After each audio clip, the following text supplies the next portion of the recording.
So మనకి Andhra Pradesh group 1 syllabus కంటే కూడా యూపీఎస్సీ సిలబస్ చాలా ఎక్కువ అనుకుంటారు. కానీ in general if you delete the optional subject of UPSC, Andhra Pradesh aided subject syllabus అనేది ఎక్కువ యూపీఎస్సీ కంటే. ఎందుకు చెప్తున్నాను అంటే UPSC concentrates on international and national perspectives, versus Andhra Pradesh group 1 concentrates on international, national and Andhra Pradesh perspectives.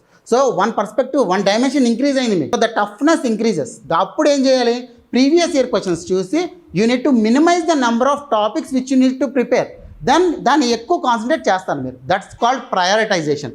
నా ఇప్పుడు చూద్దాం, అందరూ కూడా ప్రీ హిస్టారిక్ కల్చర్స్ అంటే ఎప్పుడెప్పుడు మెన్హెడ్స్ దగ్గరికి వెళ్ళిపోతున్నారు. కానీ మనకి ప్రతిసారి, and it is not only in the group 1, it is also in UPSC, every time కూడా మీకు సెకండ్ క్వశ్చన్ ఏమైనా ఇవ్వచ్చు. ఒక క్వశ్చన్ మాత్రం ఖచ్చితంగా ఇండస్ వ్యాలీ సివిలైజేషన్ ఖచ్చితంగా ఇస్తాడు. మీరు చూడండి, 17లో ఇచ్చాడు, 20లో ఇచ్చాడు, 23లో ఇచ్చాడు, 25లో ఇచ్చాడు. So if you read the first chapter, Vedic civilization కావచ్చు, ప్రీ హిస్టారిక్ కల్చర్స్ కావచ్చు, మీరు ఏమన్నా పట్టుకోండి, కానీ ఒక క్వశ్చన్ మాత్రం ఖచ్చితంగా ఇండస్ వ్యాలీ సివిలైజేషన్ ఇస్తాడు, and you need to concentrate on it. అదవుతుందా? సో దానికి ప్రయారిటీ అనేది ఎక్కువ. Likewise for Buddhism, so Buddhism కావచ్చు, జైనిజం కావచ్చు, ఒక క్వశ్చన్ కన్ఫర్మ్. ఇవన్నీ స్టాక్ క్వశ్చన్స్. స్టాక్ క్వశ్చన్స్ అని మనకి ఎప్పుడు తెలుస్తుంది? నార్మల్గా మనం ఒక క్వశ్చన్ చూసి మనం అనుకో స్టాక్ క్వశ్చన్స్ అని, ట్రెండ్స్ చూస్తాం.